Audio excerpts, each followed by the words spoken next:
tere tulemast järgmisesse videosse. Siin videos me teeme siis sellele armsale tolmukale nüüd kallaõie ümber. Ja õiejoonis on mul välja lõigatud ja see murra siit tähendab seda, et see on rohkem krepppaberile mõeldud. Ma praegu võtan siit näiteks.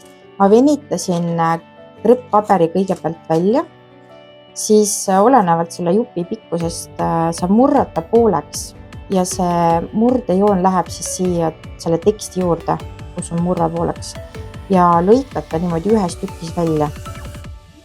Niimoodi, et siis sul tuleb selline ühene, et siit oleks nagu pooleks murtud, lõikad ära ja ongi üks suur õis. Et niimoodi siis käib seal lõikamine, mul on välja lõigatud ja nüüd ma tahan teda natukene toonida. Ma toonises kasutan täpselt sama seda pehmet pastelli, mis oli meil kallade komplektis. Kui sul ei ole seda pehmet pastelli, siis võid vaadata käsitööpoodidesse. Seal on üksikud pehmed pastellid täitsa müügil olemas.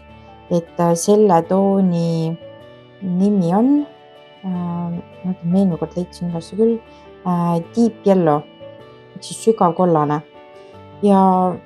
Ja see värvimise tehnika kohta on mul ka üks video olemas YouTube'is, aga põhimõtteliselt teed siit selle kokku, keskelt võib siis teha pikemalt, vaatad, et see teravamat jääb siin üles, et me teeme seda alumist osa siis kokku. Keskelt natuke kõrgemalt ja allapoole siis läheb. Nüüd selle jaoks, et see jääks kindlasti kõik paberi külge kinni, siis kasuta pintslit ja pintsliga me surume siis selle siia sisse. Näen, seda päris palju lendleb seal ringi ka,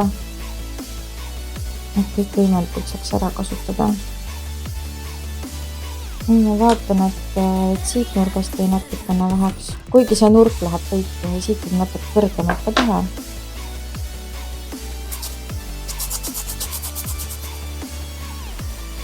Nii, tuleb selline kollakas toon ja ma teen sama ka teisele poole, et teiselt poolt jääks ka samamoodi selline kollakas toon.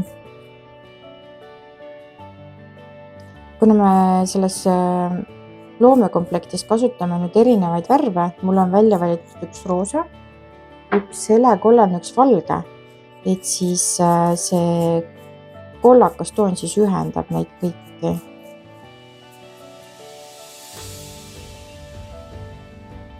Nii. Terve laud väriseb siit. Nii, ja sai ta nüüd ära värvitud. Nüüd, mida võib lisaks teha? Võib võtta siis sellise tööriista, millega saab siis natukene kuju anda. Et ma vaatan, ta juba nagu hoiab natukene siiapeale sisse, et siis ma kasutan seda ära ja siit selle ääre nagu tirin väljapoole. Ja see tippu praegu ei puutu, aga selle ääre siit ülevalt otsast tõmban talle siia, et ta nagu läheks kaardu. Nii, et teen sama ka teiselt poolt.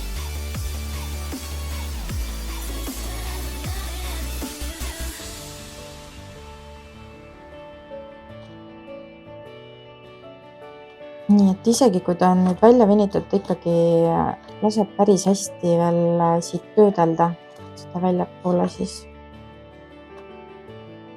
väljapoole tirida. Nüüd ma ühe ennem tegin juba katsetuseks ära.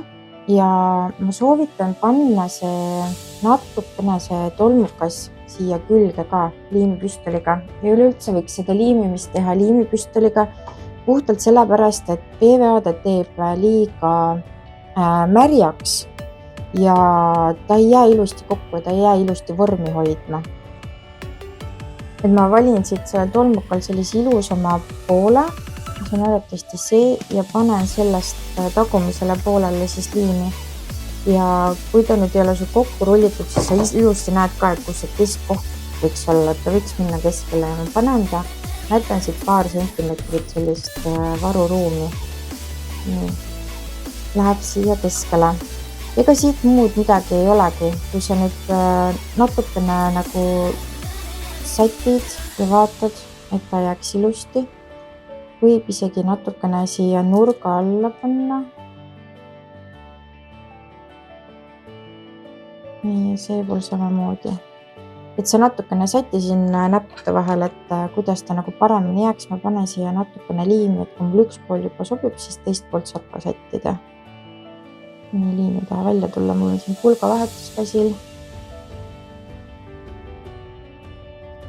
Nii nüüd tuli, et ma tirin teda nagu ülesse poole ja panen ta siia ja tolmuga külge kinni natukene.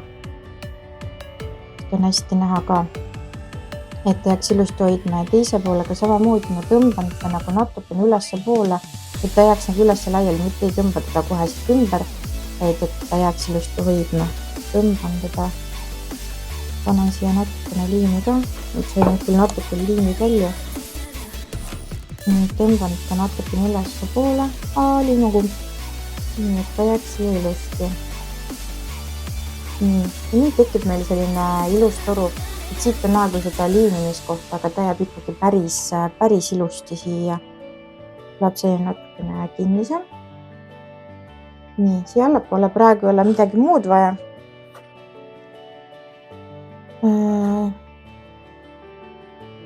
Ja meie õis ongi valmis, et sa näed ilusti siia sisse. Et see kollakas toon annab päris palju juurde, enam-vähem on ta isegi sirgelt, võiks võib-olla isegi paremini olla, aga harjutamise käigus saab paremaks. Nii, ja õis on meil tegelikult nüüd valmis, et päris selline lihtne, kiire lillekene, mida teha.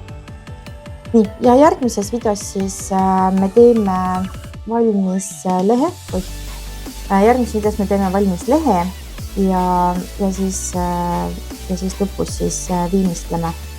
Aga kohtume siis järgmises videos. Tšau!